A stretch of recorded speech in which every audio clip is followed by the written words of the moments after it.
Bien.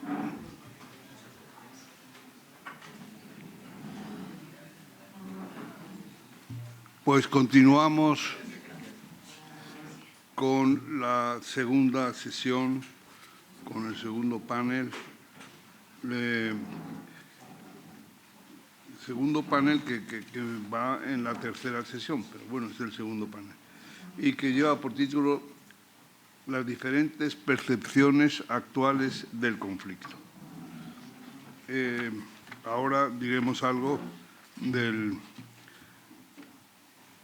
haremos alguna referencia a qué se ha querido aludir con ese título. Pero les anticipo los panelistas que van a intervenir.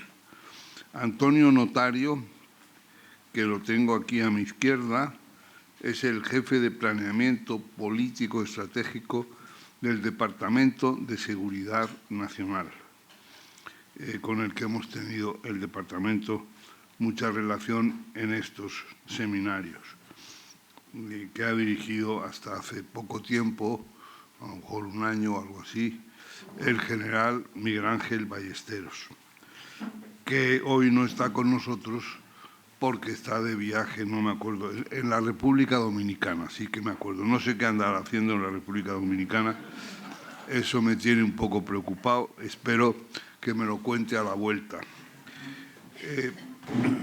También Dan Smith, director del que entre nosotros diremos CIPRI. El CIPRI es un instituto muy prestigioso de asuntos de defensa y seguridad y ha sido siempre una ambición de la Asociación de Periodistas Europeos desde hace décadas tomar contacto con el CIPRI, tener presente al CIPRI, invitarle aquí, etc.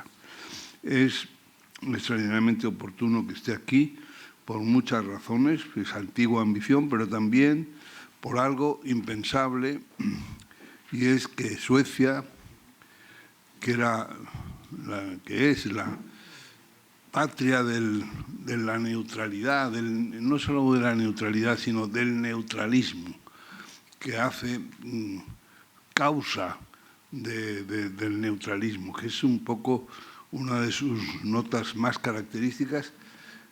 Qué casualidad que ahora es miembro de la OTAN, lo mismo que Finlandia. Ya hablaremos de cómo ha dado la vuelta a eso y cómo Putin, que se quejaba de que la OTAN se le aproximaba, pues ha conseguido con la invasión de Ucrania, como respuesta a la invasión de Ucrania, que nuestros amigos suecos y finlandeses hayan optado por sumarse a la alianza y como consecuencia por duplicar la frontera entre Rusia y la OTAN. Y no quiero seguir. Y luego tenemos a Rafael Martínez, que está en el ángulo al lado de la luz de Toledo. Rafael Martínez es profesor de Ciencia Política en la Universidad de Barcelona y lo encontré un día casualmente cuando sacaba a unos nietos suyos a jugar a una plaza en Barcelona y yo sacaba también a los míos, que también están ahí, y a partir de ahí se ha hecho una sólida amistad y colaboración. Han hecho alguna cosa muy valiosa en torno a la percepción de las Fuerzas Armadas en la sociedad española. Bueno, entonces vayamos rápidamente a la cuestión. La cuestión es por qué hemos llamado a esta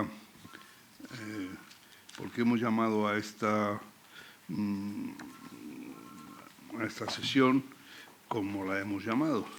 Y entonces damos una pequeña explicación. Porque, ¿qué es lo que nos pasa? Pues nos pasa que queremos examinar cómo y por qué esa diferencia, que me atrevo a decir que incluso es más que diferencia, antagonismo en la percepción actual de algunos conflictos.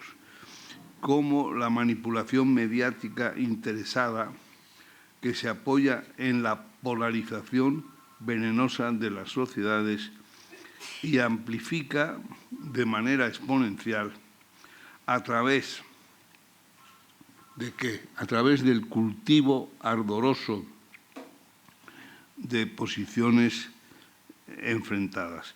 Eso genera que un conflicto determinado sea visto de manera cada vez más enconada por la población al incrementarse la distancia que separa percepciones que ya de partida resultaban muy separadas. Por ejemplo, en la base de la cultura rusa, desde hace siglos el concepto de guerra se aprende en las escuelas, mientras que en la parte de los países occidentales la guerra se considera algo lejano que se debe evitar a toda costa. Bueno, todo esto ha sido incentivado por algunos personajes, porque la historia se mueve también, se mueve por las condiciones ambientales, pero también se mueve por las personalidades que están al frente. Y Putin, al plantear su operación militar especial para desnazificar Ucrania, pues ha generado, yo creo que consecuencias adversas. Primero, ha hecho que la población prorrusa en Ucrania haya dejado de serlo. Segundo, ha conseguido sumar nuevos aliados a la OTAN y multiplicar la frontera y algunas cosas más. Y todo eso, Putin. Pero, ¿qué tenemos en el otro lado? Pues tenemos a este gran líder de Occidente que se llama Trump. Y este gran líder de Occidente dice unas cosas que si las estuviera diciendo Putin, que es al que Trump envidia, al que Trump querría parecerse, pues si estuviera diciendo Putin que se quiere quedar con Groenlandia, que el Canadá debe ser el estado número 51 de la Unión, que va a recuperar el canal de Panamá y algunas otras lindezas, estaríamos aterrorizados. Y lo dice este señor, que es el líder de la alianza, y lo dice, y eso lo que nos demuestra es que no es de los nuestros, que pasa de ser un aliado a ser un peligro. Pero no sé si todo esto se aclarará en La Haya. De todas maneras, como vamos a seguir aquí mañana, pues lo veremos. Y tomaremos medidas. Que se prepare Trump, que vamos por él. Había un periodista en la Hoja del Lunes de Madrid, Pedro Gómez Aparicio, que escribía una página entera que se llamaba La Semana sin Lunes, de política internacional. Y le habían convencido de que el presidente Truman se desayunaba con la Hoja del Lunes. Y entonces él llegó a escribir un día que se prepare el Departamento de Estado, que ahora voy a por ellos. Bueno, nosotros no somos de amenazar, pero sí de examinar lo que se acuerde en la cumbre de la OTAN. Así que vamos a la cuestión. Y en primer lugar tiene la palabra, según el programa, Antonio Notario, que como he dicho antes, es el jefe de planeamiento político estratégico del Departamento de Seguridad Nacional y que tiene vamos, es nada menos que capitán de navío, o sea, que está en vísperas de ser almirante de la Armada Española y jefe de la unidad de planeamiento, como he dicho, y de ese Departamento de Seguridad Nacional que forma parte o que está enlazado con el gabinete de la presidencia del Gobierno. y con más de 30 años de servicio. Adelante, querido capitán de navío. Pues Miguel Ángel, muchísimas gracias. Muchísimas gracias a vosotros, a la organización, por esta maravillosa organización. La verdad es que lo primero que quiero decir es agradecer la invitación en nombre del Departamento de Seguridad Nacional del Gabinete de la Presidencia del Gobierno, en nombre de su directora. También me gustaría agradecer las palabras cariñosas que has tenido para el general Miguel Ángel Ballesteros, que fue mi anterior director y le tengo mucho aprecio y mucho cariño. Dices que está en la República Dominicana. Bueno, pues aquí en Toledo también se está muy bien. La verdad es que es un marco incomparable. Estoy viendo desde aquí por las ventanas el Alcázar y la ciudad y es precioso. Y bueno, a mí lo que me pasa es que tengo un poco los pies fríos, porque supongo que será de nervios. La verdad es que el foro anterior ha estado estupendo. Vamos, me ha parecido súper interesante. Y mi enhorabuena a los ponentes. A ver si podemos estar al nivel con el que ha arrancado el día de hoy. Ha sido una jornada muy musical. Ángel Gómez de Ágreda ha nombrado a Freddie Mercury, a Bob Dylan. También Fran Sevilla ha salido con el tango. Bueno, pues yo el lunes estuve en el Movistar Arena escuchando a Leiva, y una de sus canciones más famosas dice que con los pies fríos no se piensa bien. Entonces vamos a ver si podemos calentarnos los pies, que de verdad que los tengo un poco fríos. No sé si será el suelo de la cerámica, pero bueno. Y como la jornada de ahora va sobre percepciones, en el Día de las Dudas, que ha nombrado antes el director general de la Política de Defensa, pues yo lo que les he traído ha sido un resumen de un estudio de percepciones que hacemos en el Gabinete de la Presidencia del Gobierno, en el Departamento de Seguridad Nacional, que nació con una pregunta que nos hacíamos sobre cuál era la amenaza más acuciante o más preocupante para la seguridad nacional en España. Como bien saben, la estrategia de seguridad nacional, ahora mismo, la que está en vigor desde el año 2021, consta de 16 amenazas, entre ellas las guerras, el terrorismo, la seguridad energética, los flujos migratorios irregulares, la vulnerabilidad en los espacios comunes globales, ciberseguridad, seguridad aérea, seguridad espacial, seguridad marítima, etcétera, etcétera, etcétera. Entonces, hace unos años nos preguntábamos, bueno, pues de estas 16 amenazas, ¿cuál es la más preocupante, cuál es la más seria, cuál es la más severa? Y no teníamos en España ninguna herramienta para poder decir, pues esta es la que más preocupa, al margen de la coyuntura del momento. Entonces, pues durante todo el año 2018 estuve viendo en otros países, en otras organizaciones internacionales, como por ejemplo el Foro Económico Mundial, qué forma tenían para clasificar de alguna forma o para hacer algún tipo de escalafón en estos espectros.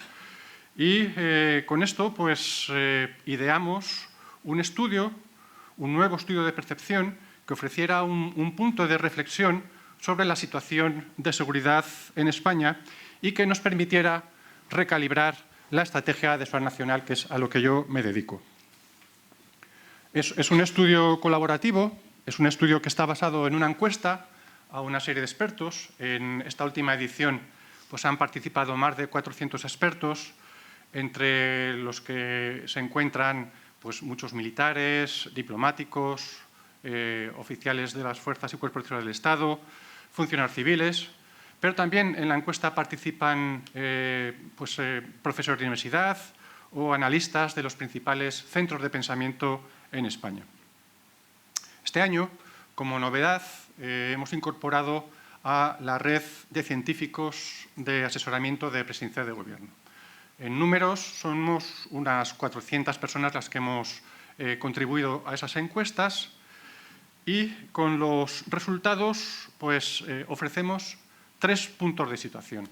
El primero es un mapa de riesgos que ofrece la situación en el momento. El segundo es un barómetro de tendencias a 5 años. Y el tercer punto de situación es un elemento más prospectivo que nos indica cómo estaremos dentro de 10 años. he preparado unos gráficos muy sencillos para ir guiándome en mi exposición.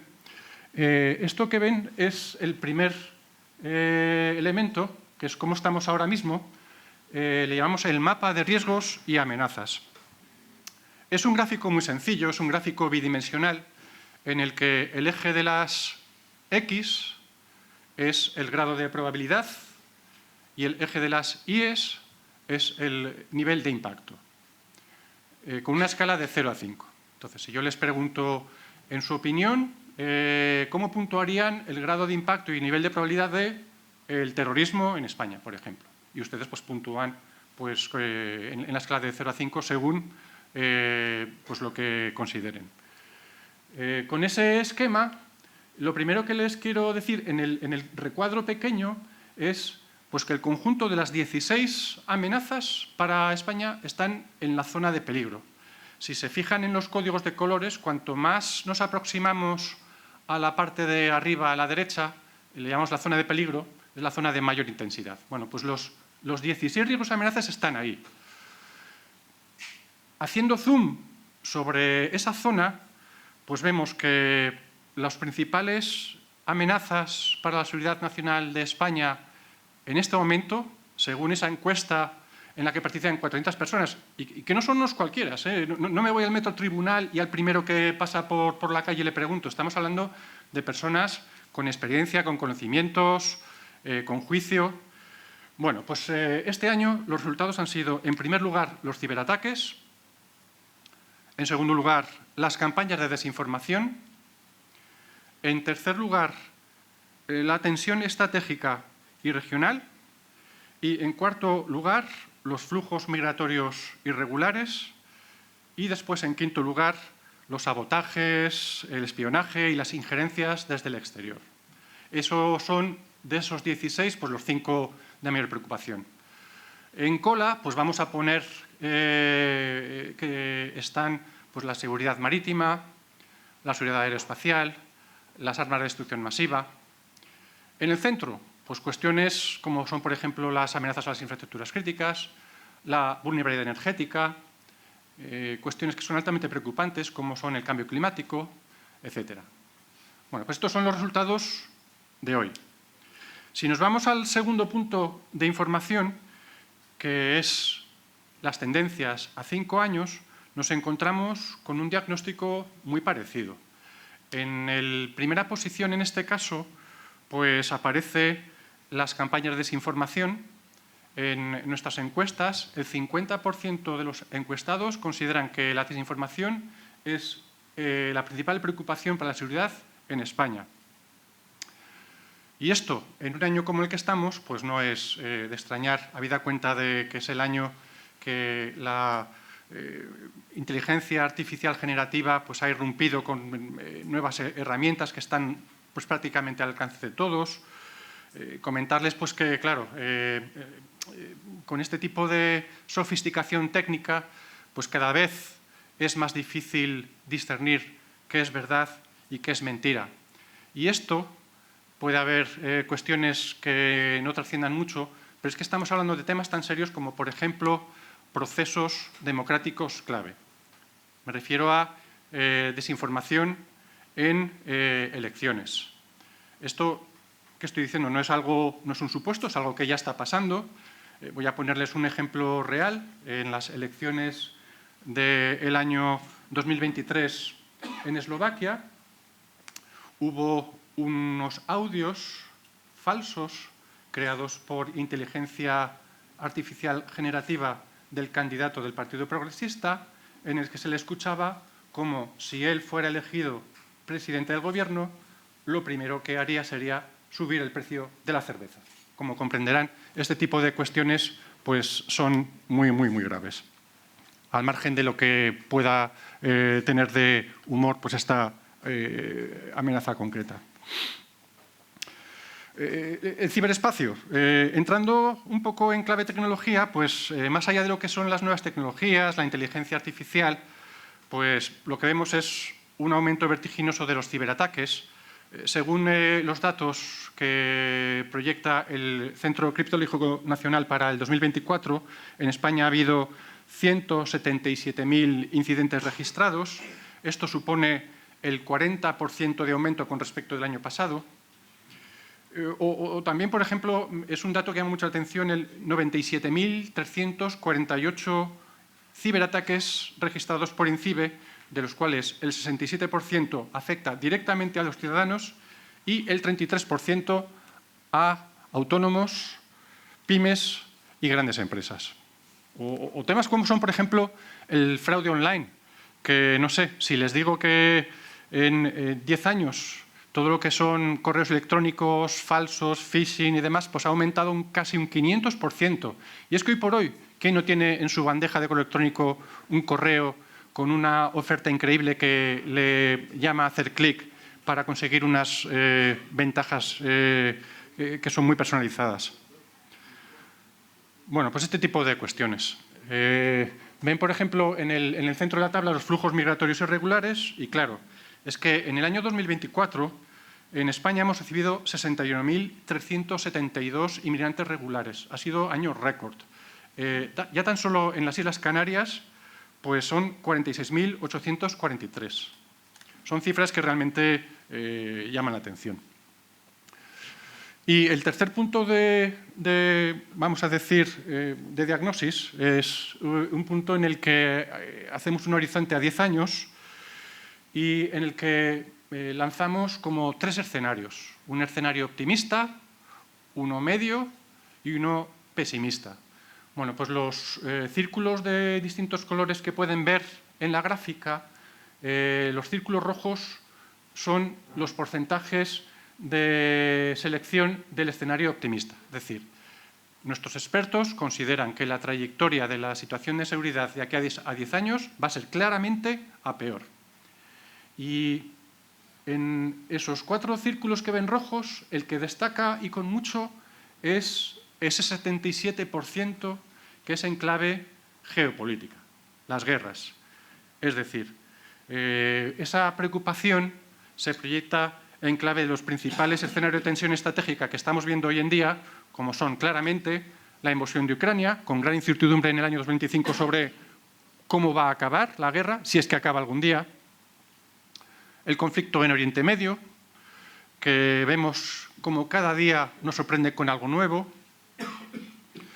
pero desde una posición muy española, pues también el tema de la inestabilidad regional en África, señalar que el 43% de los ataques terroristas de todo el mundo se producen en el Sahel, que es una zona estratégica para España. O mismo ayer oía en las noticias que en Sudán del Sur pues, hubo un ataque terrorista que mató a 40 personas en un hospital, muchos de ellos niños. Estamos hablando de un país que está sufriendo la mayor emergencia humanitaria, con 2,5 millones de desplazados, más de 400.000 muertos, en fin, cuestiones de este estilo. Bueno, pues todo lo anterior, lo que les quiero un poco ya para ir cerrando es que esta es un poco la visión que tenemos en España cuando ustedes escuchan pues ese lema de visión 360, se puede entender en un doble sentido, en el sentido geográfico, en el sentido de que desde España, pues por supuesto, nuestro flanco este es muy preocupante, Ucrania, pero también lo que tenemos en el sur es para nosotros fundamental. La segunda forma de entender ese 360 es una dimensión multifuncional en la que a los conflictos armados se le unen cuestiones como la ciberseguridad, la seguridad energética, pues las amenazas híbridas, este tipo de cuestiones que conforman lo que es el espectro de las 16 riesgos y amenazas que conforman nuestra seguridad nacional. Bueno, estos informes reflejan la percepción que tenemos en España. Como les he dicho al principio, son un punto de reflexión, una diagnosis momentánea. Nos gustaría tener una bola de cristal para ver el futuro y no la tenemos. No obstante, pues un poco mirando al pasado, pues siempre se pueden proyectar tendencias, puntos de incertidumbre y en concreto, pues simplemente apuntarles 3. Hablando de percepciones, la primera es el predominio de la cercanía. Cuando hablo de cercanía, es en el más puro sentido geográfico. Es muy difícil sentirse presionado por algo que está lejos geográficamente. Entonces, eso es algo natural. Por ponerle más datos, hay gráficos que son muy elocuentes del mapa de Europa y se puede ver conforme más cerca se está de la frontera con Rusia, más alto es el porcentaje de PIB destinado a la defensa. Pues a esto me refiero.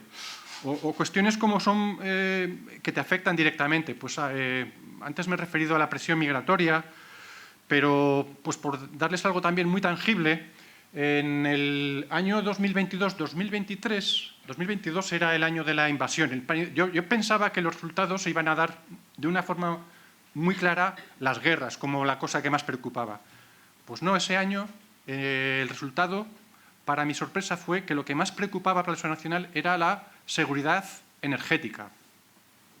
Si uno se va a los datos, yo soy muy de datos, si se fijan o si se acuerdan, ese año en agosto el precio del gas era 250 euros el megavatio hora.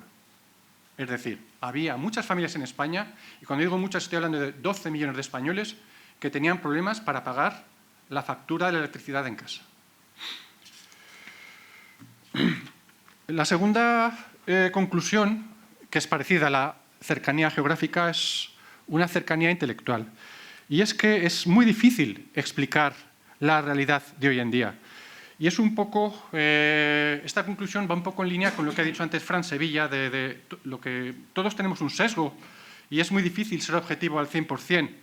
Y qué duda cabe que nos construimos unas realidades intersubjetivas construidas en torno a nuestras comunidades afines. Entonces, frente a eso, por supuesto, la honestidad, como se decía en el panel de antes, pero también, a mi juicio, la ciencia. Ayer, por ejemplo, fue publicado un artículo científico interesantísimo que asociaba la inflación en estos 5 años.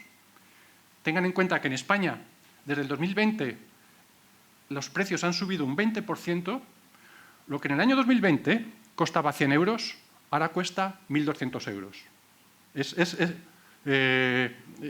O sea, lo que antes costaba 100 ahora cuesta 120.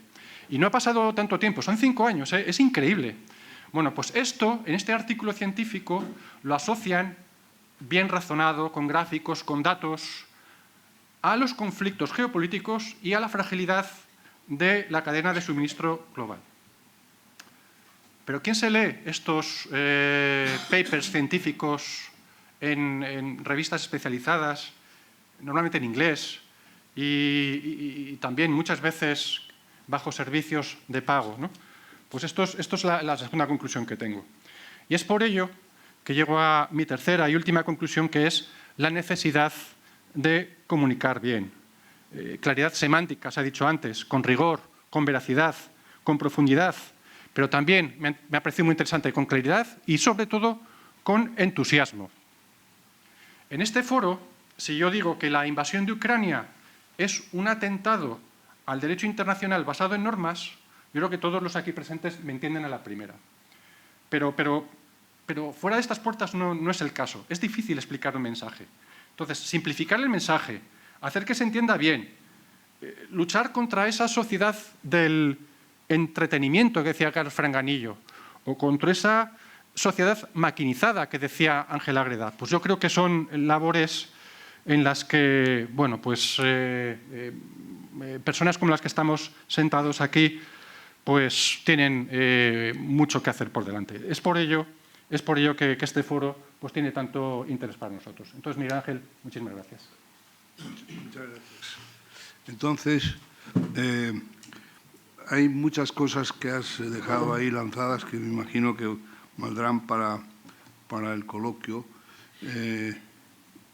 A mí me gustaría que no te olvides me parece que ha sido el segundo, después del mapa, has proyectado un segundo donde aparecían las tensiones, me ha parecido que decías regionales. Bueno, hablaremos de eso, hablaremos de por qué suele suceder lo que yo observé en Japón, cuando estuve allí cubriendo unas elecciones, y es que el gran problema de Japón no aparecía en las elecciones. ¿Cuál era el gran problema en ese momento? La vivienda. Y de la vivienda no hablaba ninguno de los candidatos. Y ese tipo de eludir los problemas también lo observo en España. Es decir, cuando un problema se ve que tiene difícil resolución, pues mejor de ese asunto no se habla. Pero ese asunto está ahí y sigue operando con gravedad. Y me parece incluso en alguna medida irresponsable que eso no aflore por ninguna parte en mapas ni en todo esto. Bien, es el momento de darle la palabra al presidente del CIPRI de Estocolmo, instituto que ya he ponderado en mi intervención inicial. Así que, querido Dan, es tu momento.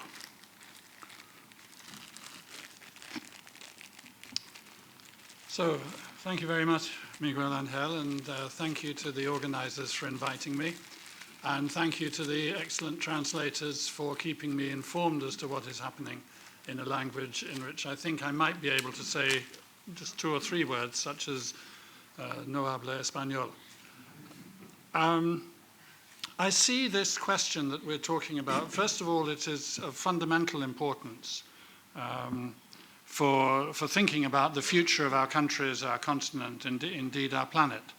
To understand the importance of perception and uncertainties. And I see this in a context where we think about narrative, and we think about how narratives are framed, how they are shaped. And with that, we think about what the dominant concepts are in framing a narrative. Sometimes concepts which are all the more powerful if they're not made explicit. And then we think about the vocabulary through which they're expressed. And we are at an inflection point in global politics and security right now. And therefore, the framing of the narrative and all of these questions is all the more important. I come from a cultural background in the United Kingdom, where one of the most important novels of the period after the Second World War was 1984 by George Orwell. And in the tyranny that George Orwell described in that book, control of the language was control of everything. If you control the vocabulary, you control how people think. You therefore control how people do. And so the core of a repressive authoritarian state was actually, you could say, framing the narrative and control of perceptions. And we see that in lots of ways, I think, that we really don't pay very much attention to, some ways which are quite innocent. Sorry, no, okay. Sorry, I thought the translator was signaling to me that I should slow down or speed up or do something else, but anyway, I'll continue. Some ways which are really almost innocent. We don't very often think about the importance of the label terrorism, terrorist. It's thrown around with increasing frequency, but it very often means that then you can't talk to that group. Right? It becomes illegal in many countries to have any contact with a group which is labeled as terrorist. Israel has just labeled the Central Bank of Iran as terrorist. The most important political force in Lebanon for a long time has been labeled by the European Union and the US, as well as Israel, of course, as terrorist. I will remember when I was having a couple of meetings with an organization which I described as the human face of Hezbollah. And the British diplomats whom I talked with, almost leaping out of their chairs with excitement that at last here was somebody who could tell them straight what it was that Hezbollah was thinking. Because they were no longer able to talk with, or indeed therefore listen to, Hezbollah. And Hezbollah was always more than an armed militia. It was, as I say, the most important political force in Lebanon. The renaming of departments of war into being departments of defense. The fact that so many people don't talk about military spending but talk about defense spending. There are several odd tricks that arise in the naming of things. Again, I'll call on my own British experience. There's been a mention, obviously, already of Putin and Russian authority referring to a massive invasion of another country as a special military operation. But Britain called a 10-year counterinsurgency war in Southeast Asia an emergency. And Britain called 25 years of armed conflict in Northern Ireland the Troubles. You go and see a doctor if you've got the Troubles. It sounds very innocent, very low level. In Ukraine, we make a mistake that is not really being forced upon us by anyone when we talk about the war beginning in February 2022. It didn't. The war began in March 2014. I've often thought it amusing when Donald Trump remarks that this war would never have started if I was president. No, but it continued for 4 years while you were president. Do you have anything to say about that? In the case of Iran, Israel went to war against Iran. There's no other way to describe it if you're using the language accurately.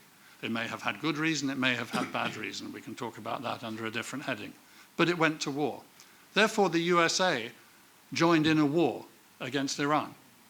It's okay then to stand up and say we're not at war with Iran. Yes, you are. And that's something for our US allies to think about as well. And in Gaza, war crimes that happen are war crimes. Using starvation as a weapon of war is a war crime. Indiscriminate attacks on civilian areas are war crimes. It is against international law to prevent humanitarian aid getting in. This is not about something that you negotiate about.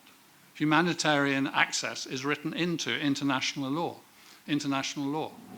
But our discourse becomes softened and different terminology comes in, and thus the narrative is reframed. I think it's worth recalling there was a very good book written by a British journalist. I'm afraid his name escapes me for a moment, but I thought about it as I was listening to the conversation this morning. It's about the rise of, not just of Putin, but of Putin's system of government in Russia, and the importance of the media in establishing that system of government. And the book takes its title from something that a leading executive in one of the Russian pro-Putin media organizations said at one point. He said, he was told, but that can't be possible. What you're just describing is having happened. It can't be possible. It's not true. And he responded, everything is possible. Nothing is true. That's the world that we risk being into. I think it's sometimes, especially when we think about social media, and I'm very old, so it's my grandchildren who are playing with social media now. It's easy to be pessimistic about it, especially from the disadvantage of having lived many years. But actually, I see a lot of pushback happening. I see a lot of people who are concerned and anxious and worried about this. And this may be an issue of the translation, but what I heard from the interpreter was Antonio, you were saying the need to simplify the issues. I think we need to respect the complexity of the issues, and I'll come on to that in a second, but put massive energy into clarifying the issues. And there I completely agree with you, to get away from acronym, from jargon, from code, from the in-crowd talk, and get into communication which is open to everyone. And at CIPRI, we try to put emphasis on that. CIPRI is sort of, our genetic code is written into our statutes. We are told that we have to produce research which is based on science, leaning towards the world of policy, with an emphasis on facts and hard data, in order to influence or try to influence the world into a more peaceful direction where disarmament becomes more possible. So the twin strands of our DNA are peace and data. So we put out data on military spending, the arms trade, nuclear weapons, peace operations, and the big arms production companies. And what I have seen over the 10 years that I've been director of SIPRI is a huge increase in interest. In one way, you could take this as being an indicator of the world getting deeper and deeper into trouble, and more people recognizing that and demanding information, and journalism feeding that appetite for more information using our material.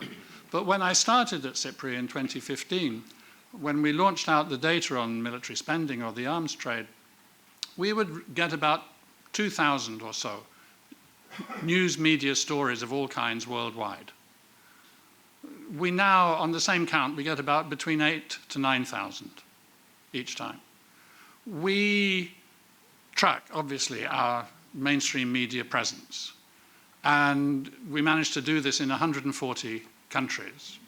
And the average is that there are 4 stories a week quoting SIPRI data per country. So there is a great deal of interest, and we see that interest increasing. I think that appetite for clear information needs feeding. As part of the naming issue, I think, we need to talk about whether we need to discuss whether we're most interested in threats, which are specific challenges which come towards us, or what we're really worried about and really thinking about is the general context of insecurity. Governments around the world make their decisions about military spending, partly at least in relation to the threats that they see themselves facing, and partly, of course, in relation to other things like vested interest and so on. But threat perception is a huge part of this. SIPRI data tells us that military spending has increased every year for the last 10 years. That is the longest run of increases that we have ever seen. The world's never managed a decade-long increase. The increase from 2023 to 2024, which is the latest year, obviously, that we have data for, is 9%. That is the largest ever. It's another record. And the level at which military spending stands is $2.7 trillion US. We only went through the 2 trillion mark about 3 years ago.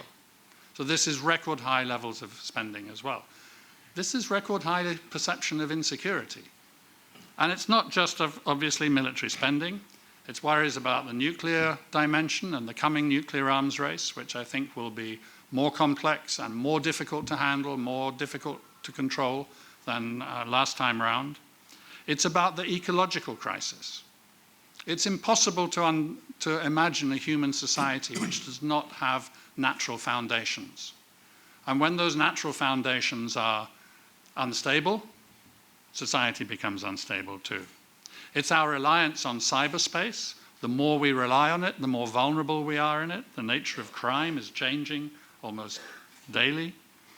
And of course, it's also a problem of social division, rising inequality, and of the political and social responses to it that we see in Europe, and indeed I would argue that we see in the US as well. So it's not just about Ukraine, it's not just about Putin, it's not just about other specific threats. It is about a generalized context of an insecure world. In a way, you could say it's about how all the threats and challenges that we can talk about interact with each other. And global geopolitics, to use a metaphor, is an ecosystem in which everything is reacting with each other in a network. So I think that the way to address this, what is being lost at the moment is the importance of diplomacy. I was telling colleagues at dinner last night that I've done about 25 media interviews in the last 10 to 12 days, and especially, obviously, intensely over the weekend as the US joined in. And one of the questions which I was being asked all the time was, well, but what was the alternative? I mean, all diplomatic avenues had been exhausted. Well, no, they hadn't. Right? A diplomacy actually has a very good track record. I don't know if you saw the reports today, which say that the program of nuclear technology development of Iran has probably been set back by a few months. It's not been obliterated, as Donald Trump claimed it was. It's been set back by a few months. When diplomacy went to work and achieved the Iran nuclear deal, known as the JCPOA, the Joint Comprehensive Plan of Action, in 2015, it achieved a block that would have lasted for 10 to 15 years to control Iran's nuclear technology development and keep it on peaceful paths. So 10 to 15 years through diplomacy or a few months through military action, which now seems like the more efficient. So I think that we need to resort more to diplomacy. I think we need to clarify and explain better. And I think that as a community, we have to emphasize the importance of dialogue. We have to emphasize the importance of talking, of being willing to talk, both as part of diplomacy, but also in less formal settings, and also to listen. Dialogue is also listening. So I will finish with a piece of wisdom that the former chair of the governing board of CIPRI used to state all the time until he had us absolutely falling off our chairs with boredom at hearing this cliche yet again. But just because it's a cliche doesn't mean that it's untrue. What he remarked on was that we have been given 2 ears and only 1 voice, only 1 mouth, and that we should use them in that proportion. We should listen at least twice as much as we speak, and that is the nature of dialogue. And if we can clarify the language, and if we can use terms, as was being said this morning, honestly and accurately, we will slowly but steadily move to a much better position than the one we find ourselves in now. Thank you very much, Miguel and Hal, for the opportunity to speak.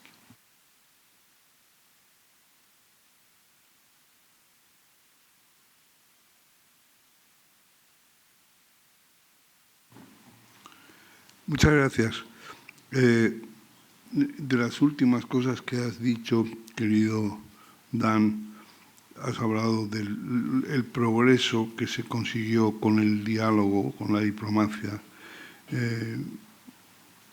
pautar, parar, demorar el programa nuclear iraní durante no sé cuántos años has dicho, 10 o no me acuerdo cuántos. Y eso mediante ese sistema y solo unos meses mediante las bombas de nuestro particular Trump. Es muy interesante, así como la recomendación de por lo menos escuchar el doble de lo que hablamos. Tenemos una conversación pendiente a propósito de la ley de la gravitación informativa, a la que luego, si es el momento, volveré. De momento, muchísimas gracias. Ha sido muy iluminadora tu intervención y demuestra que nuestro interés por el CIPRI estaba muy bien fundado. Así que ahora es el turno de Rafael Martínez, mi amigo con el que compartimos el fútbol de los nietos y otros trabajos de investigación a los que he sido llamado a colaborar en algún momento sobre el tema de la percepción de las Fuerzas Armadas en la sociedad española. Adelante, Rafael. Muchísimas gracias, Miguel Ángel. Con todo el cariño, ser el tercero después de 2 magníficas intervenciones y ser anunciado como el amigo que nos vemos en los parques, no sé si... Tengo la gran ventaja de que el auditorio esperará muy poquito de mí, entonces a poco que diga será relevante. Quiero, primero de todo, pedir perdón a las intérpretes porque tengo la tendencia natural a hablar rapidísimo y sé que eso los intérpretes me odian. Intentaré, en la medida de lo posible, hablar lo más despacio posible, pero en cuanto me olvide, me disparo, lo siento, pero intentaré ser prudente.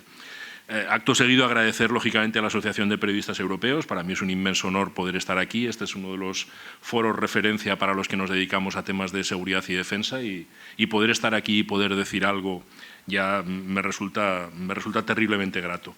Me planteaban dos preguntas, es lo que nos han dado en este panel. ¿Cómo influyen las percepciones en los conflictos? Y mi primera respuesta fue recordar aquella frase. Algunos la atribuyen a Esquilo, se tiene la constancia cierta de que es de Hiram Johnson, un senador de los Estados Unidos de 1917, que decía que la primera víctima de la guerra es la verdad. Entonces, ¿cómo influyen las percepciones en los conflictos? Bueno, pues es que son percepciones muchas veces basadas en la desinformación o en información que es falsa. Y a partir de ahí es muy difícil ver cómo influyen o dejan de influir. Y lo segundo es, ¿qué margen queda para la paz con percepciones tan antagónicas? Pues la respuesta natural es la de decir que poco. Pero recojo las últimas palabras de Dan. Si no somos capaces de alcanzar el pacto, o si alguien no es capaz de vencer mediante las armas, que seguramente sería la peor de las soluciones, bueno, tenemos que apostar fuertemente por el diálogo. ¿Qué es lo que voy a hacer yo? Lo que voy a hacer, a partir de esa respuesta breve a las dos preguntas, es explicar las ideas fuerza que nacen de distintas encuestas realizadas en el ámbito español y en el ámbito europeo sobre España, sobre las élites españolas y sobre Europa. Para el caso de España utilizaré encuestas del CIS, de 40DB, de DIM, de GAD3, de Target Point y de YouGov. No he puesto transparencias porque me dijeron no, mejor haz una narrativa, y entonces en lugar de poner datos y abrumar con datos, pues lo que he entresacado son las ideas fuerza. En el caso de España, partimos de la base de que las Fuerzas Armadas hasta la década de los 90 eran la institución, junto con los partidos políticos, en la que menos confiaban los españoles. Era una institución desprestigiada, era una institución que se consideraba poco capacitada y en la que los jóvenes españoles que realizaban todavía el servicio militar lo consideraban que aquello era una pérdida de tiempo, y en donde una gran parte de la sociedad, prácticamente la mitad, entendía que nuestras Fuerzas Armadas no estaban capacitadas para defendernos caso de sufrir un ataque de un tercero. Partíamos de ahí abajo. ¿En dónde estamos ahora? Pues estamos en que las Fuerzas Armadas son la institución en la que más confían los españoles, según los datos de mayo del 25 del CIS, en donde el CIS ubica confianza en Fuerzas Armadas, tribunales, gobiernos autonómicos, Tribunal Constitucional, organizaciones empresariales, medios de comunicación, Parlamento, Gobierno central, sindicatos y partidos. Bien, este es el orden en el que quedan. La primera de todas las instituciones son las Fuerzas Armadas. Hay una encuesta de Target Point, en donde Target Point introduce a la Guardia Civil, al Ejército, a la Policía Nacional, a Protección Civil, a las policías locales, a los colegios profesionales, a las policías autonómicas, y las Fuerzas Armadas quedan las segundas, quedan por detrás justo de la Guardia Civil. Es decir, estamos hablando de una institución perfectamente integrada ya dentro de la sociedad española, fantásticamente bien considerada, y la institución en la que más confían los españoles. ¿Porque todas las demás instituciones del Estado han caído a peso? En parte sí, pero también porque las Fuerzas Armadas han crecido sustancialmente. Es decir, no se trata de que ellas se hayan quedado en el mismo sitio y los demás han caído, sino que se ha producido el doble efecto. Las instituciones, muchas de ellas han caído, y al mismo tiempo las Fuerzas Armadas han crecido. Pero los españoles tenemos terribles dificultades con la defensa. Y cuando te digo que tenemos terribles dificultades con la defensa, es que no tenemos... por ejemplo, acuerdos posibles de Estado entre el PP y el PSOE. ¿Cuáles son? Y se dan una serie de temáticas. El PP y el PSOE deberían, de manera muy prioritaria, hacer acuerdos de Estado en una fiscalidad justa, en la lucha contra la violencia de género, en política exterior, en la gestión de los fondos europeos, en la reforma del Estatuto de los Trabajadores, en el cambio climático, en la financiación autonómica o en la política y el presupuesto de defensa. Bien, pues la política y el presupuesto de defensa es la última de todas las prioridades y no alcanza la mitad, con un 43%. Todas las demás están por encima y superan el 50%. Los españoles no tienen buena relación con la defensa. Cuando se les pregunta por ¿estaría usted dispuesto a colaborar en la defensa del país? La respuesta mayoritaria es no. ¿Estaría usted dispuesto a dar la vida? La respuesta mayoritaria es no. ¿Cuál es la emoción que usted siente ante la bandera, ante el himno? Tiende a ser una vinculación escasa. Es decir, los españoles hemos progresado, el Estado español, España, perdón por el Estado español, ya vivir donde vivo me contamina. España ha progresado sistemáticamente en la valoración de la herramienta, pero curiosamente no en la apreciación de la función, cuando entiendo que seguramente lo principal debería ser la función. Tenemos la tendencia a considerar el gasto en defensa como excesivo, no obstante, esto ha cambiado a raíz del conflicto en Ucrania. Y los últimos datos, por ejemplo, en el 2015, el 40,5% de los españoles, y era la visión mayoritaria, consideraba que el gasto en defensa era excesivo. En el 2024, a finales del 2024, era solo el 24,5%.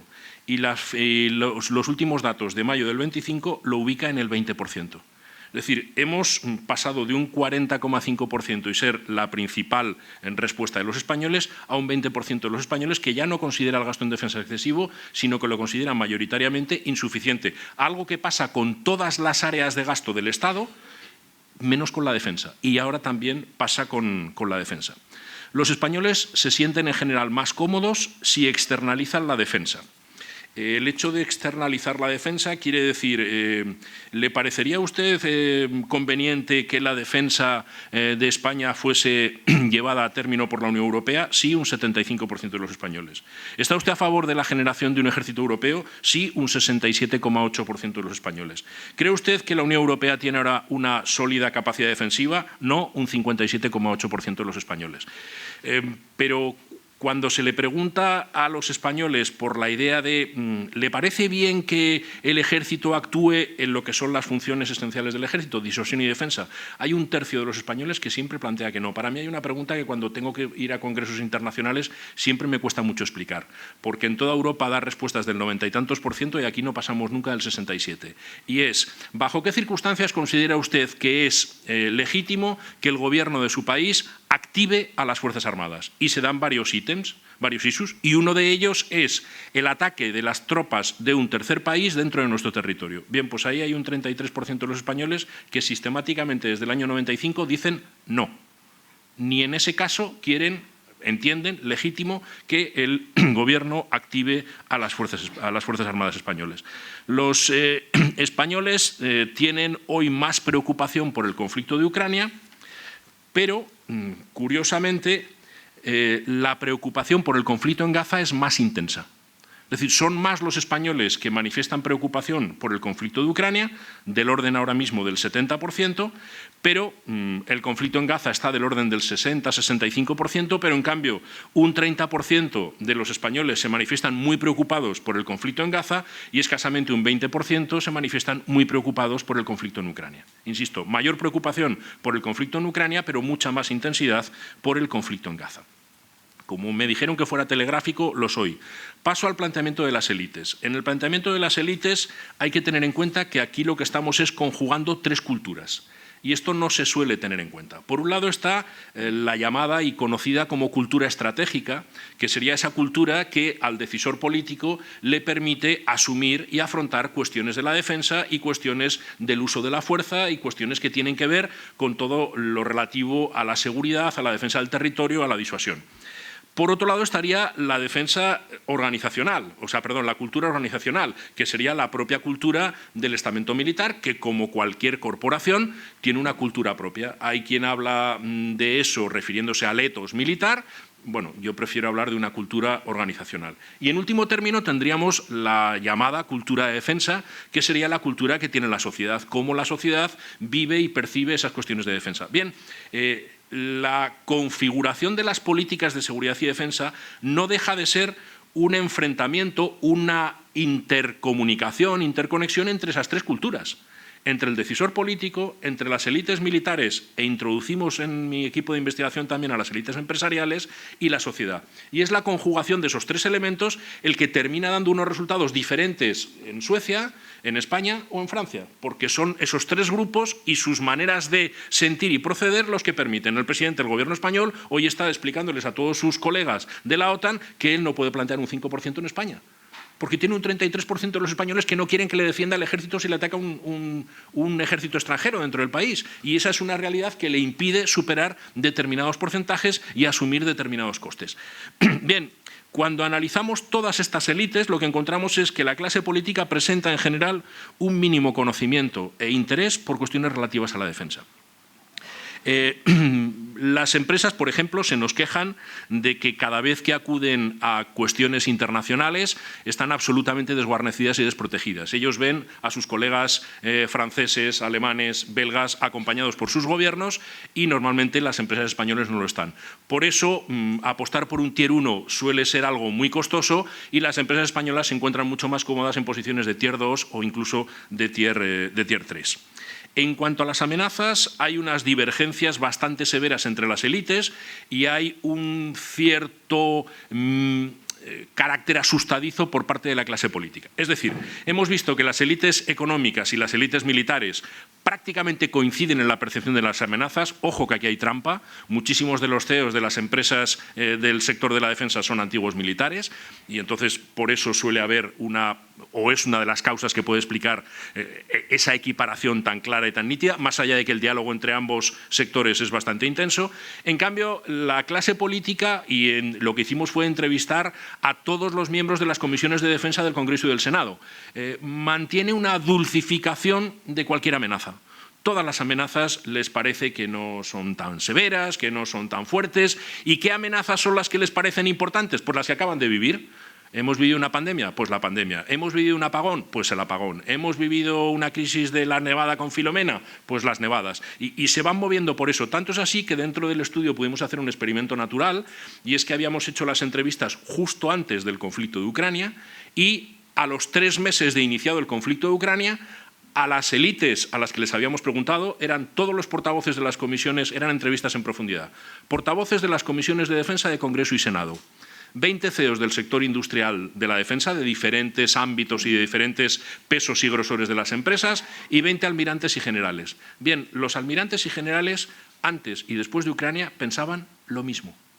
El conflicto de Ucrania no les hizo variar su percepción de las amenazas. Los empresarios, hubo algún vaivén, pero poco. La clase política pasó de que nada era una amenaza a que absolutamente todo era una amenaza y además de máximo nivel. Tenemos una gráfica en donde hemos puesto en rojos cuál es la élite que ocupa el primer lugar. Está publicado en el libro que ha dicho Miguel Ángel en el Centro de Estudios Políticos y Constitucionales. Lo digo porque el libro está en abierto. El libro se puede acceder a él y se puede obtener sin ningún tipo de contraprestación. Open access. Y allí se ve clarísimamente cómo en esos 4 meses los portavoces parlamentarios de las comisiones de defensa del Congreso y del Senado entraron en pánico. Entraron en pánico y manifestaron que absolutamente todo era peligroso.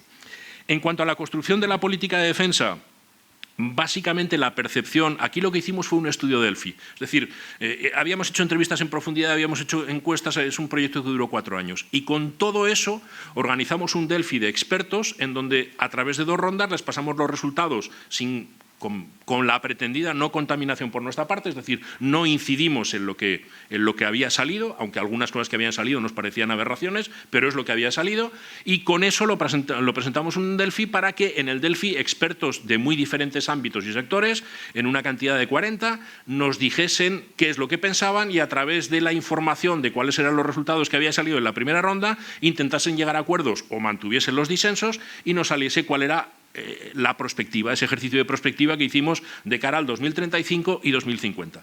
Bien, pues ¿qué es lo que salió? Que la construcción de la política de defensa no es tarea del Gobierno. Es algo que se entrega al Ministro de Defensa y a las Fuerzas Armadas. Y en su caso a la OTAN y a la Unión Europea. Es decir, es la OTAN, la Unión Europea, el Ministerio de Defensa y las Fuerzas Armadas los encargados de hacer la política de defensa. No, las Fuerzas Armadas serían los encargados de ejecutarla y los encargados de asesorar. Pero curiosamente se tiene esa percepción por parte, insisto, de los expertos. Desde luego, los políticos aparecían en el último lugar, igual que también aparecía en el último lugar la sociedad. Esta no es una política down top, que viene desde abajo y llega hacia arriba, sino que es una política clarísimamente de competencia entre élites.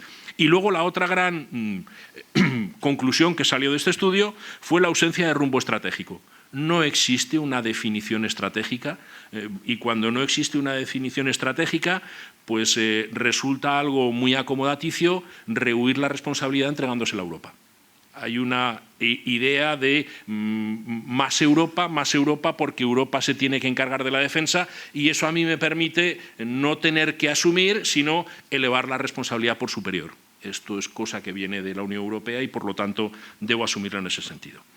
Bien, ¿Qué es lo que nos encontramos cuando analizamos Europa? Cuando analizamos Europa, dos advertencias. Primero, trabajo con datos de Eurobarómetro, del último Eurobarómetro del 24, del Eurobarómetro que se hizo en enero del 25 sobre temas parlamentarios y del último Eurobarómetro que es de ahora mismo, de mayo del 25.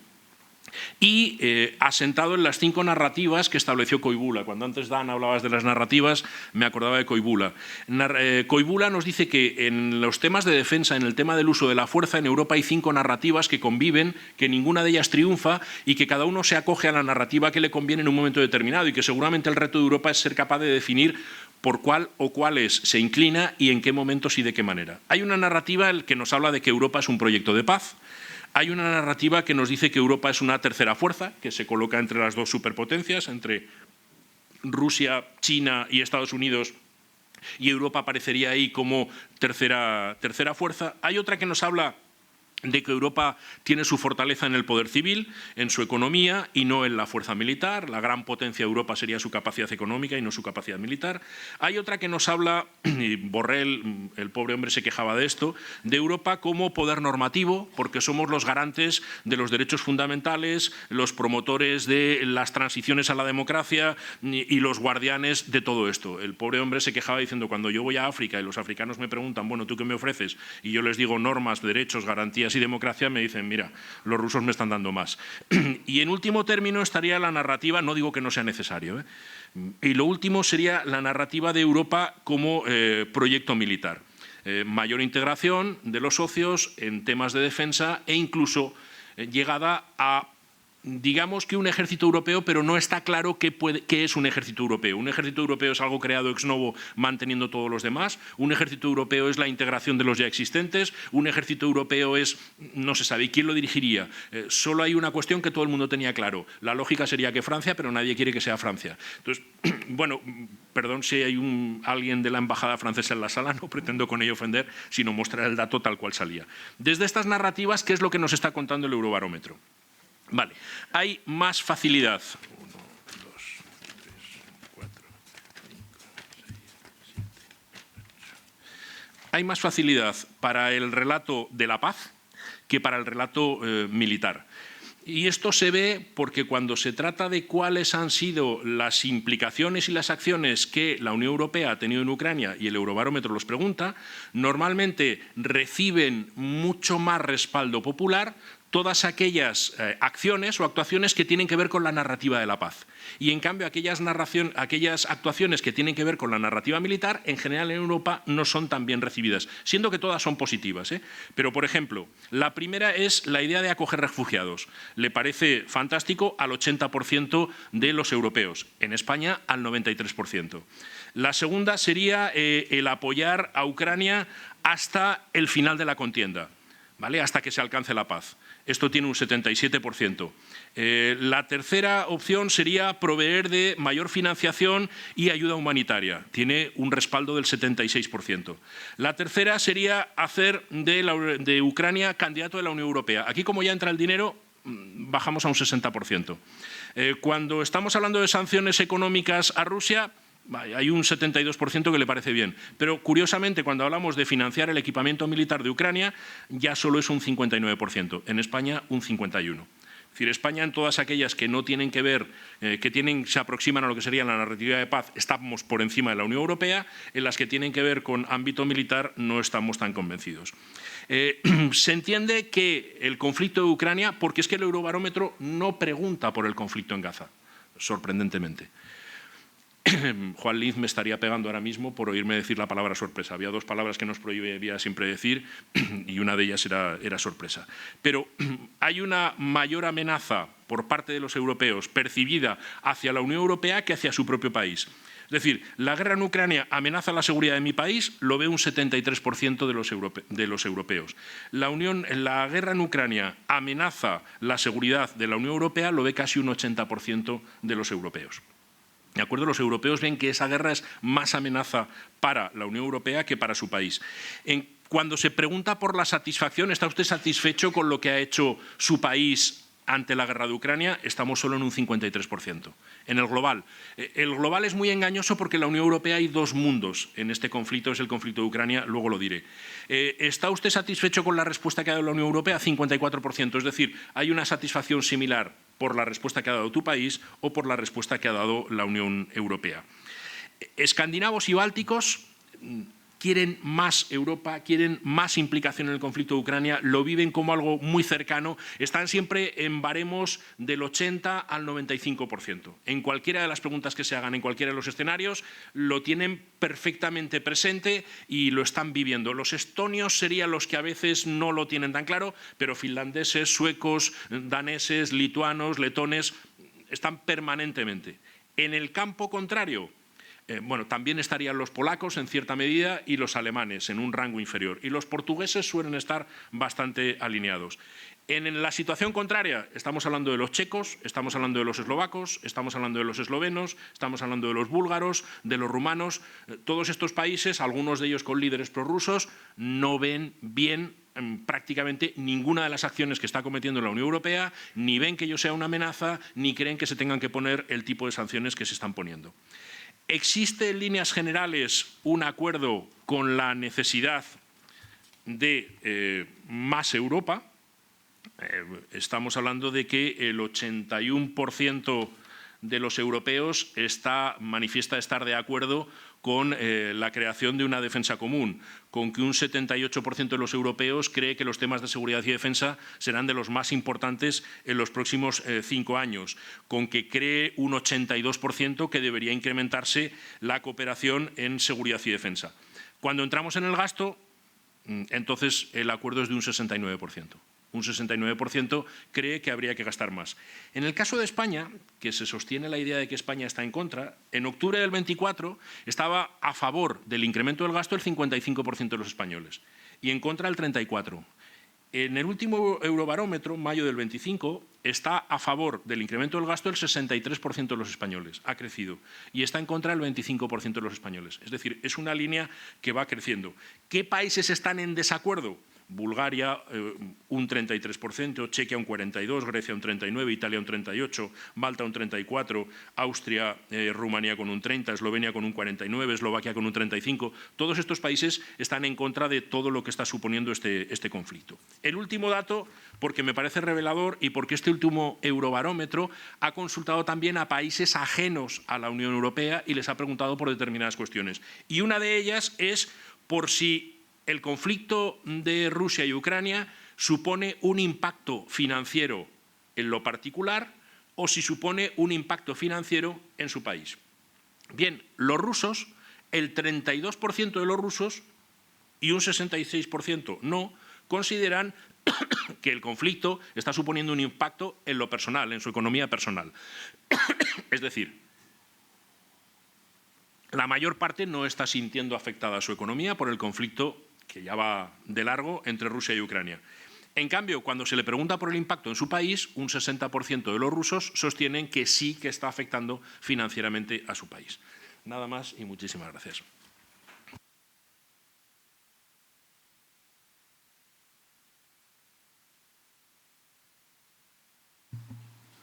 Muy bien, muchas gracias, Rafael.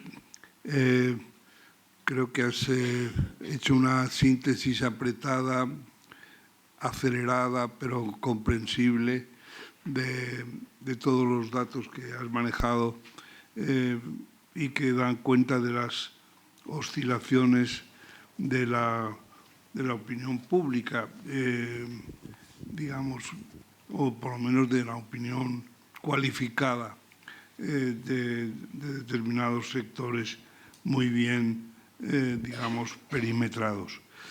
Entonces, es el momento, primero, de ofreceros a cualquiera de los tres, si queréis hacer alguna observación, alguna, en fin, algún disentimiento o acuerdo sobre lo que habéis escuchado a los otros dos participantes, y después de ese ejercicio abriríamos el turno de preguntas. A ver, ¿tú quieres decir algo? Es que me ha llamado muchísimo la atención ¿Le has dado a eso? Me ha llamado muchísimo la atención ese dato que ha apuntado el profesor Rafael, el 33% que está en contra de que se active el ejército español, las Fuerzas Armadas españolas, en caso de una invasión de España. Eso me ha llamado muchísimo la atención. Y volveríamos a la guerrilla, o sea, a la manera en que nos defendimos de Napoleón, que básicamente no fue con la institución militar, sino con ese invento ibérico de la guerrilla que ha sido tan celebrado. Bien, no sé si quieres... Si quieres busco la pregunta exacta para decírtela con precisión, pero sí que sé es bajo qué condiciones consideraría usted legítimo que el Gobierno del Estado autorizase la actuación de las Fuerzas Armadas, y entonces se dan casos de catástrofes, de calamidades, de ayuda humanitaria en terceros territorios y demás, y una de ellas es, no creo que dice invasión, sino el ataque de un tercer país en nuestro territorio. Y ahí, desde el inicio, yo pensé, la primera vez que lo vi, pensé, esto es por Perejil, porque la gente está identificando, pero ya Perejil hay muchísima gente que no sabe ni qué es lo que fue, y por lo tanto le queda lejísimos. Y además es que se mantiene en toda la serie, desde el 95 hasta el 2017, que lo hace el CIS. Pero luego se ha hecho por Sociométrica en el 2020 y se ha hecho por 40dB en el 24, y sigue saliendo lo mismo. Es decir, hay en torno a un 30-35% de los españoles que consideran que no. Nosotros, de hecho, y por extenderme un poco más, cuando se habla de la cultura de defensa, que normalmente para mí existe un error, me voy un poco más atrás. Tengo un amigo que es publicista, al que en alguna ocasión le he dicho, es que hay anuncios que no entiendo, y siempre me ha dicho lo mismo, es que no son para ti. No eres el target, y por lo tanto, como no son para ti, no lo vas a entender, ni tienes que hacer esfuerzo en entenderlo.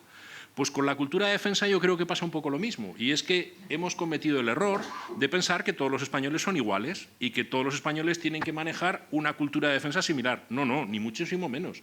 Los españoles en cultura de defensa, como en cultura política, tienen diferentes percepciones y maneras de verlo. Resumiendo, nosotros hemos establecido 5 grupos. Un grupo que sería el del respaldo acrítico, que yo creo que le hace un flaco favor a las Fuerzas Armadas, pero están ahí. Un segundo grupo que sería el del respaldo crítico. Un tercer grupo que sería el de la indiferencia. Los no saben, no contestan, esto no va conmigo, me da absolutamente igual. Un cuarto grupo que sería el del rechazo crítico, en donde seguramente, para simplificarlo, estaría el pacifismo. Y un quinto grupo que sería el rechazo acrítico, que serían los antimilitaristas, aquellos del ejército es que no quiero ni oír el nombre. Bien, en España lo que predomina sustancialmente es la indiferencia. Es el no sabe, no contesta. Es la gente que le da absolutamente igual los temas de defensa y que además es que no le importan. Y el segundo grupo es el grupo de la aceptación acrítica. En tercer lugar está aceptación crítica y rechazo crítico, y en último término están los del rechazo acrítico. Lo que ocurre es que el rechazo hace mucho ruido. O sea, cuando la gente está en silencio y 40 silban, lo que se oyen son silbidos, no se oye el silencio. Pero la cultura de defensa tiene que ser segmentada, tiene que lanzarse diferentes elementos de cultura de defensa para los diferentes sectores que hay en la población. Es decir, lo que a mi hija de 30 años o a mi hija de 16 años, tengo un margen abierto, les va a impactar, entre ellas, es diferente entre ellas y es diferente de lo que necesito yo. Y ahí es cuando estamos tratando lo mismo. Entonces, ¿ese 33% qué es? Pues eso es lo que hay que desentrañar. Pero está sin desentrañar porque todavía no hemos hecho un estudio en profundidad de cuál es el peso real de los diferentes. Nosotros lo hemos hecho con un factorial con las preguntas que hemos podido utilizar, pero son pocas. Y habría que hacer una prueba de concepto y ver cuál es el peso de cada... Primero, si aceptamos esas categorías, ver cuál es el peso de cada una de esas categorías y a partir de ahí construir la política de defensa pensando en que tenemos diferentes targets. Tenemos diferentes grupos y hay que dirigirse de manera distinta a cada uno de ellos. Pero ya haciendo una broma, y con ello termino. La idea, que es la que se ha mantenido sistemáticamente, de hay que incrementar el conocimiento, porque si incrementamos el conocimiento de temas de seguridad y defensa, conseguiremos incrementar el respaldo. Siempre hago la misma broma. Yo hay muchas mujeres que cuando me han conocido en profundidad no me han querido ver más. O sea, no sé si es bueno lo de conocer en profundidad. Bueno, vamos a ver. Estas respuestas me interpelan. Quiero decirte lo siguiente, Rafael. Primero, ¿de dónde partimos? Pues partimos de esto que ahora parece que hace 50 años, y no sé, bueno, Partimos de una situación en que una parte notable de la población consideraba que las Fuerzas Armadas no formaban parte de la defensa, sino que formaban parte de la amenaza. Aquella cosa tan interesante cuando se estableció que fue cobrando fuerza la idea de que Franco era hombre, que no digo porque tuviera tendencias homosexuales, digo que era persona humana, es decir, que estaba sometido, todo hombre es mortal. Franco es hombre, si Franco era hombre, la conclusión es que Franco era mortal. Y cuando se instaló que Franco era mortal, empezó la gente a preguntarse aquello de ¿después de Franco qué?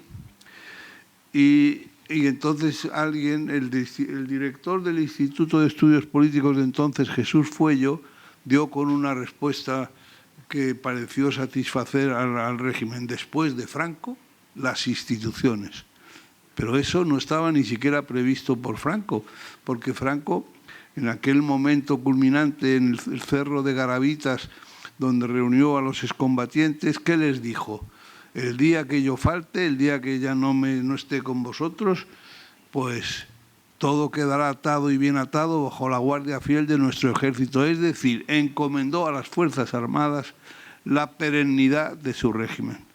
Pero eso cambió notablemente con la democracia. El gran fracaso de un personaje tan inteligente como Azaña, para mí, es que no fue capaz de conducir las Fuerzas Armadas, de trasladar la lealtad, de hacer un cambio de lealtades de las Fuerzas Armadas de la monarquía de la Restauración a la República. No fue capaz de operar ese cambio de lealtades. Y sin embargo, la democracia, en primerísimo lugar, el rey don Juan Carlos, que luego habrá hecho lo que sea, pero ahí es una deuda que tenemos con él, consiguió el cambio de lealtades de las Fuerzas Armadas del franquismo a la democracia. Y eso es absolutamente clave para que estemos aquí tranquilamente ahora hablando de estas cosas. De manera que eso por un lado. Y por otro, me atrevo a decir que la reforma más importante que se ha hecho en el Estado, en las instituciones del Estado, es la reforma militar. Y eso me parece que es de extraordinaria relevancia. Un abogado del Estado, un notario, busquemos cualquier puesto de funcionario de máximo nivel, termina las oposiciones con el número 1 de su promoción y se muere a los 92 años con el número 1 de su promoción.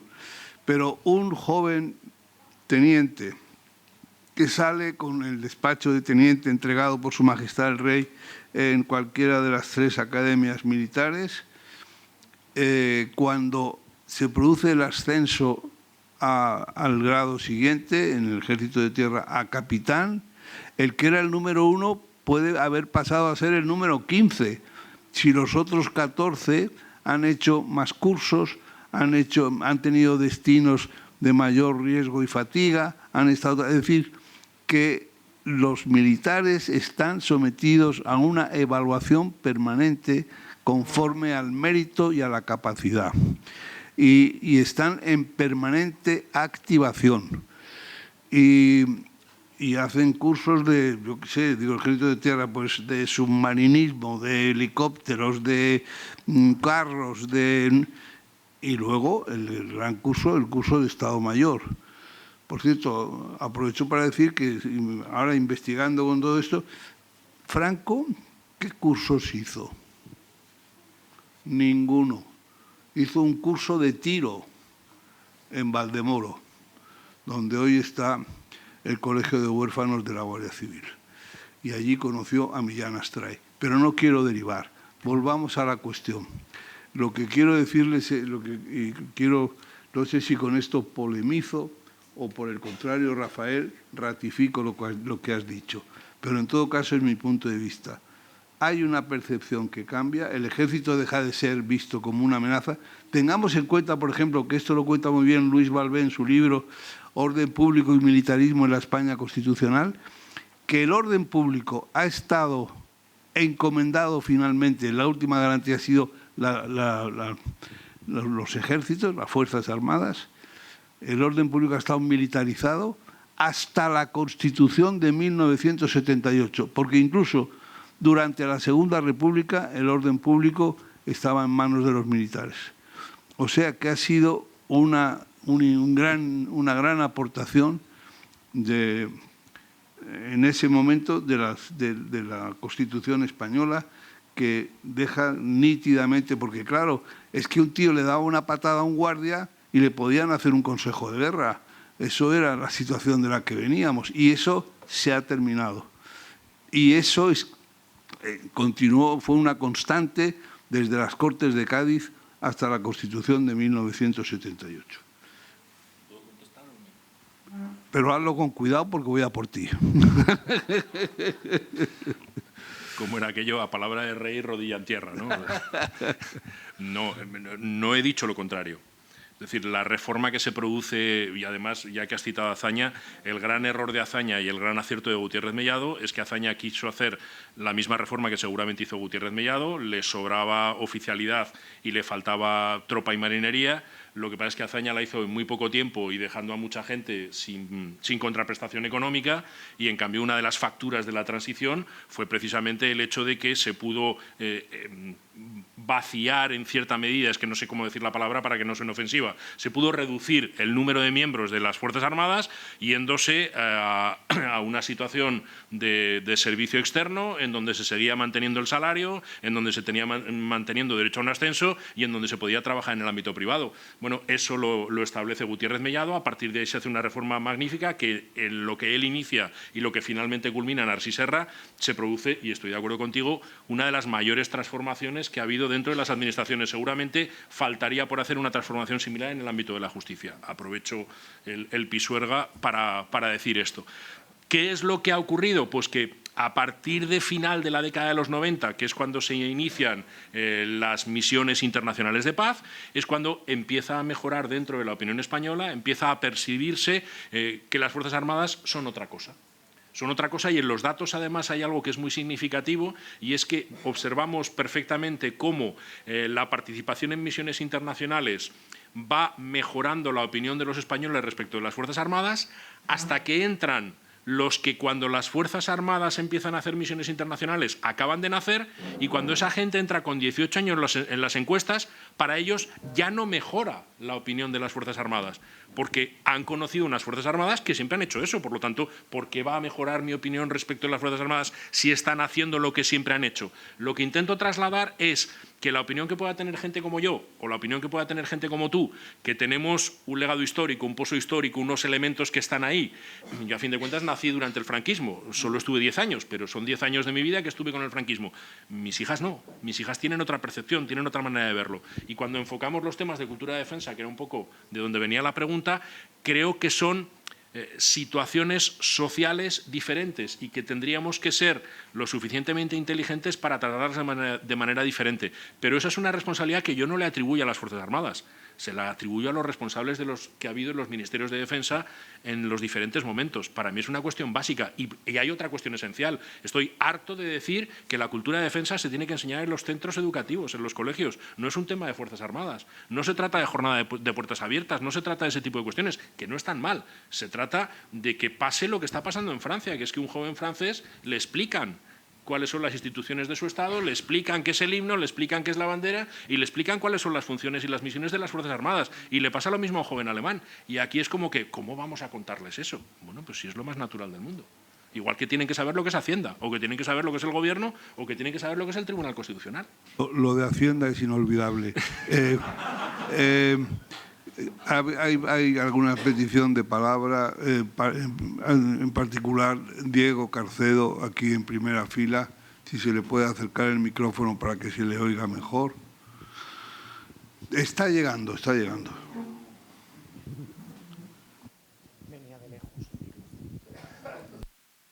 Bueno, me ha parecido excelente las exposiciones que se han hecho sobre estos temas candentes, sobre todo sobre la defensa y la sociedad española, que es una sociedad en este sentido, yo creo, como están demostrados algunos de los datos que Rafael nos han presentado, una situación bastante, digamos que, respondiendo un poco a la tradición esa de que España es diferente, que yo nunca me lo he creído, pero que responde un poco a eso, por lo menos en algunos de estos asuntos.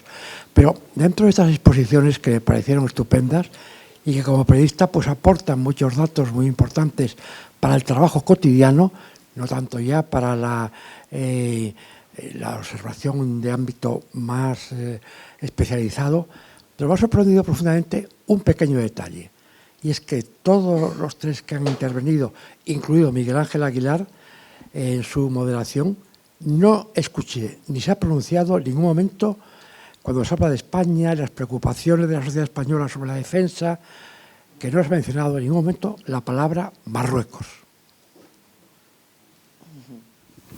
Es muy interesante y confirma lo que yo te he dicho. Cuando hay una cosa evidente, no se habla de ella. Igual que no se habla de qué peligros o qué amenazas tiene la sociedad española, o fin, o España como ente de la... pues claramente su disolución por parte de los independentistas. ¿Se les menciona en algún momento? Se dice que una de las amenazas es que prospere esa línea de actuación. ¿Tú has escuchado alguna vez cuando intervienen los portavoces de esas fuerzas en el Parlamento y dice cualquier bestialidad? ¿Alguien les ha respondido diciéndoles, pues, mire, no se eructa después de las comidas, hay que respetar las alfombras, el señor de Bildu o de no sé qué, no, todo lo que se les dice es, qué interesante la intervención de su señoría, vamos a explorar áreas de cooperación. Y ahí nos quedamos. Es decir, no se habla, como tú has dicho, de esa cuestión, de Marruecos. Pues no se habla de Marruecos. Pero, ¿por qué no se habla? Porque es el problema. ¿Por qué no se hablaba en Japón de la vivienda? Porque es el problema. Entonces, si ese es el problema, de eso no se habla. No me creo en absoluto que en esta mesa redonda no se aborde el problema. Bueno. Si hace falta.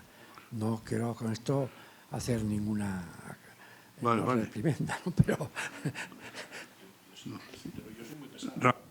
Rafael, adelante. Diego, hoy por hoy es la principal amenaza vista por los españoles, pero con muy poca distancia de los Estados Unidos. O sea, el país que se considera más amenazante para los españoles que consideran que algún país es una amenaza, que no son todos. Es mayoría, pero no es unánime, ni muchísimo menos. Los que consideran que es amenaza, esencialmente consideran a Marruecos, pero en segundo lugar, y a no mucha distancia, a Estados Unidos. Y en las últimas encuestas es cuando está empezando a aparecer Rusia. Pero Rusia siempre ha sido visto como un país que no genera ningún tipo de conflicto, ni enemistad, ni amenaza para España. Y en cambio Estados Unidos, pese a las alianzas, pese a la OTAN, pese a todo, siempre ha sido visto como un país que puede generar dudas. Entre las élites, en los estudios que hemos hecho, las élites son unánimes. Marruecos es la gran amenaza que tiene España. O sea, las élites lo tienen clarísimo. Además de eso, sucede que aparte de lo que tuvimos en Cuba, que acuérdate, más pasó en Cuba y volvieron cantando, bueno, aparte de lo que pasó en Cuba, sí, por eso, sí, por ahí iba. Aparte de eso, hay otra cuestión. ¿Quién consiguió atornillar la perdurabilidad del franquismo? El acuerdo con los Estados Unidos, de las bases. No entramos en la OTAN porque no éramos una democracia, pero hicimos un pacto con los Estados Unidos, se hizo un pacto, eso y el concordato. Y esas dos cosas mantienen a Franco en el poder hasta el final. De manera que, mientras los americanos son vistos en la mayoría de los países europeos como liberadores del nazismo, los americanos son vistos en España, todavía por los antiguos, como los que atornillaron la permanencia de Franco. ¿Hay más? ¿No hay más? Bueno, hay cansancio, hay que es la hora del almuerzo que nos van a servir y entonces, pues, Dan, ¿quieres decir algo con la autoridad que te da ser sueco? Porque es... ¿Alguna cosa? Una palabra de... Well, I will respond to the thing that you said at the beginning, Miguel Angel, about Sweden going into NATO, because this has been an enormous change. So I moved to Sweden, as I said, in 2015. And when I arrived there, there was already a quite contentious, quite active debate about whether Sweden should go into NATO. So the background in policy is that since Sweden went into the European Union at the beginning of the 1990s, Sweden had also been moving closer to NATO in terms of military policy, in the operational details that many ordinary citizens don't think about. In 2014, when Russia invaded Ukraine, and then you remember there was the NATO summit in Cardiff, which agreed the 2% spending target, but also there and in the wake of that, the Joint Expeditionary Force was established, which possibly since, I see the people in uniform are nodding. Of course, you know about it, but most Spaniards wouldn't. But the Joint Expeditionary Force was an arrangement between all of the states bordering the Baltic Sea. So in Norway, Denmark, Sweden, Finland, and the three Baltic states, with a relationship also with Poland and Germany, but they're not so actively involved, led by Britain. So the important thing about the Joint Expeditionary Force was two things. One was it included EU and non-EU. It included NATO and non-NATO. And secondly, it was bringing Sweden and Finland closer to NATO. And the government, the Social Democratic government in 2015, when I moved there, was referring to its policy as being military non-alignment. In other words, politically, Sweden was part of the West. Strategically, Sweden was increasingly part of the West. But militarily, despite all of this operational cooperation, formally speaking, not part of it. So then there's a political debate going on. And I always thought that the advocates of NATO membership, first of all, clearly there was no social majority for them. The 2/3 in opinion polls said we won't go into NATO. There was no parliamentary majority for them either. And they had a problem of timing. And I tried to express this problem through questions. And this also expresses the sort of the Swedish, the characteristic Swedish approach to international politics. If there's a crisis, should Sweden go into NATO? No, because that would make the crisis worse. And we don't want to cause trouble. So if there's no crisis, should Sweden go into NATO? No. Why would we do that if there's no crisis? And then in February 22, Putin did something that completely bypassed that logic. It's as if you have rules about traffic, and everybody breaks the speed limit. Everybody drives almost all the time at 5, 10, 15, or 20 kilometers per hour more than the speed limit. But now you've got somebody who's driving 200 kilometers per hour in the wrong direction down the highway. This changes everything. So at that point, Finland it was clear would go in. They have a long border, 1,200 kilometers, extremely worried about it, always have been.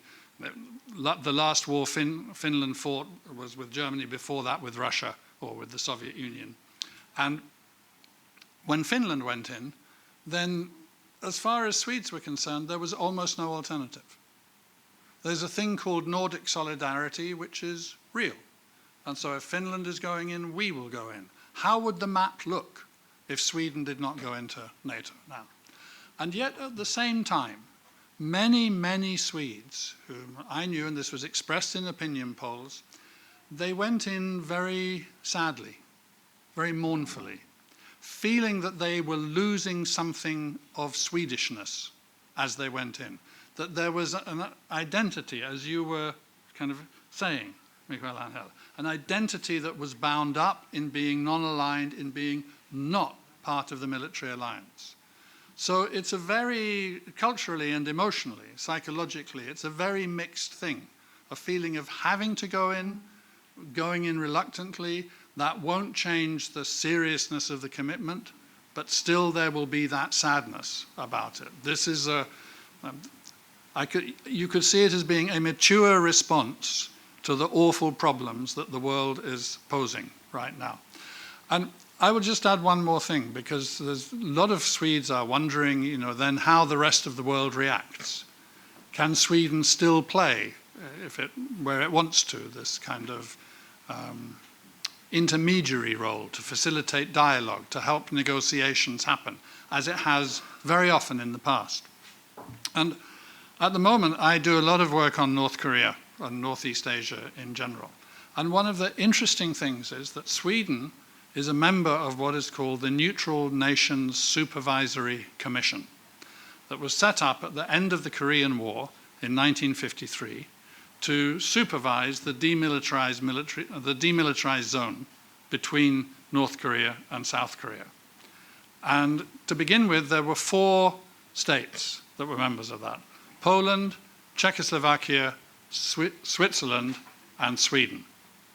So Czechoslovakia doesn't exist anymore, so it's no longer a member. Poland joined NATO, and the North Koreans said, you're no longer a member. Sweden has joined NATO, and North Korea hasn't said anything. In fact, Sweden was the first Western country to reopen its embassy in Pyongyang after the COVID epidemic. So there is something where, at least in some parts of the world, and maybe one shouldn't boast about having a good reputation in Pyongyang, but there are some parts of the world where that Swedish independence and non-alignment is still taken seriously. So, I'll leave it there. Muchas gracias, y iba a decir, pero no lo digo, vayamos jubilosos al almuerzo. Ya.